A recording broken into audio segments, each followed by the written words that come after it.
Praise the Lord. காலையில் கர்த்தரை ஆராதிப்போம். அது உள்ளத்துக்கு பலன், உள்ள தேவ அபிஷேகங்களை நிரம்பும்.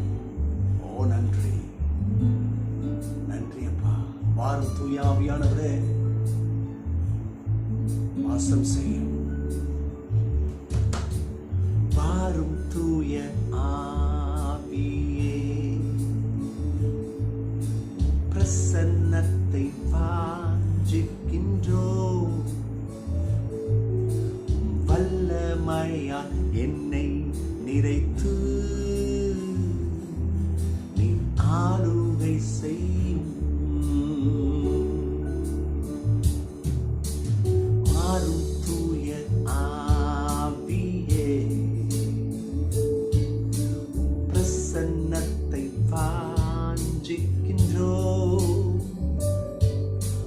வல்லமையா என்னை நிறைத்து நீர் ஆளுகை செய்யும். ஜீவத்தண்ணி நீரே,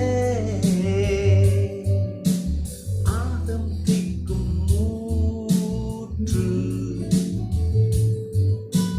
ஆலோசனை காத்தாரே என்னை ஆளுகை செய்யும். ஜீவத்தண்ணி நீரே, தாகம் தீக்கும் ஊற்று, ஆலோசனை காத்தாரே என்னை ஆளுகை செய்யும். வாரும் தூய ஆவியே,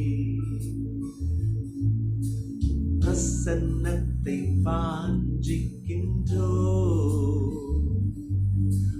வல்லமையா என்னை நிறைத்து நீர் ஆளுகை செய்யும். கேட்போமா?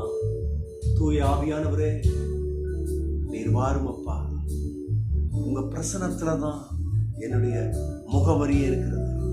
ஒரு பிரசனம் தான் என்னுடைய பலன், ஒரு பிரசனம் தான் என்னுடைய அபிஷேகம், ஒரு பிரசனம் தான் நான் தலை நிமிர முடியும். இன்னைக்கு அப்படி சொல்லுங்க. கர்த்தர் நம்மளை நிரப்புவார், அவர் ஆளுகை செய்வார், ஆளுகை செய்வார். ஆமென், ஹல்லேலூயா. இயேசுவே, இன்றைக்கும் ஒரு வேத வார்த்தையில ஒரு பிள்ளைகளாகிய எங்களை நிரப்புவீராக. ஆமென், ஆமென், ஆமென். கர்த்தர் ஒரு வேத வார்த்தையிலே நம்மளை தைரியப்படுத்துவார், உற்சாகப்படுத்துவார். தேவ பிள்ளைகளே, சங்கீதம் 37:4, சங்கீதம் 37:4 என்ன சொல்லுது? கவனிங்க. நீ கர்த்தருக்கு காத்திரு, அவருடைய வழியை கைக்கொள், அப்பொழுது நீ பூமியை சுதந்திரத்துக் கொள்வதற்கு அவர் உன்னை உயர்த்துவார். ரெண்டு மிக முக்கியமான காரியம் இந்த கால வேளையில நம்ம அதை உள்வாங்கிக் கொள்ளணும். ஒன்று, வெயிட் ஆன் த லார்ட், கர்த்தருக்கு காத்துட்டு. அதனால ஒன்றும் கெட்டு போகாது. நீ நினைக்கிற காலம் ஓடுது, நடக்குமா நடக்காத, இல்லை. நீ கர்த்தருக்கு காத்துட்டு இருந்தானா அதுக்கு நன்மை இருக்கு, பாக்கியம் இருக்கு. அவர் மனுஷன் இல்லை, அவர் எப்படி செய்யாம போவாரு. நம்ம காரியங்களை அவர் செய்து முடிப்பார், செய்து முடிப்பார். காத்துக்கிட்டு இருக்கிறதுக்கு உங்க இருதயத்தை ஆயத்த பண்ணுங்க. கர்த்தருக்கு காத்துக்கிட்டு இருக்கிறதுல உங்க இருதயத்தை அர்ப்பணிங்க. ரெண்டாவது, கீப் இஸ் வே, அதாவது அவருடைய வழியை கைக்கொள். அவருடைய வழி என்ன? அதுக்கு தான் பைபிளை வாசிக்கணும். அவர் வழி ரொம்ப தெளிவாக இருக்குது. எதை செய்யணும், எது செய்யக்கூடாது, இல்லையா? எதை பேசணும், எதை பேசக்கூடாது, அந்த வழியை கொஞ்சம் கவனிங்க. அந்த வழியை கை கொள்ளுங்க. ஹலோ, மனுஷன் இன்னைக்கு நம்மளை திசை திருப்புறான். அவன் திசை திருப்புறதுல தான் வழி பிசகி போகுது. இல்லை, கர்த்தருடைய வழிகளை கை கொள்ளுங்க. அப்போ கர்த்தர் என்ன செய்யறானா, நம்மளை உயர்த்துகிறாரா. எதுக்கு தெரியுமா உயர்த்துகிறாரு? இந்த பூமியை சுதந்திரிப்பதற்கு. அது நடக்கலை, இது முடியல, இது நடக்குமா, இதே ஆகலை, அது நடக்குமா? ஆனால் பைபிள் சொல்லுது, கர்த்தருடைய வேத வார்த்தை சொல்லுது, நம்மை உயர்த்தும்படி. எல்லாரும் கர்த்தருக்கு நன்றி சொல்லுதுங்க. அர்ப்பணிங்க. உங்களை உயர்த்தும்படி கர்த்தர் என்ன பண்ணுவார்?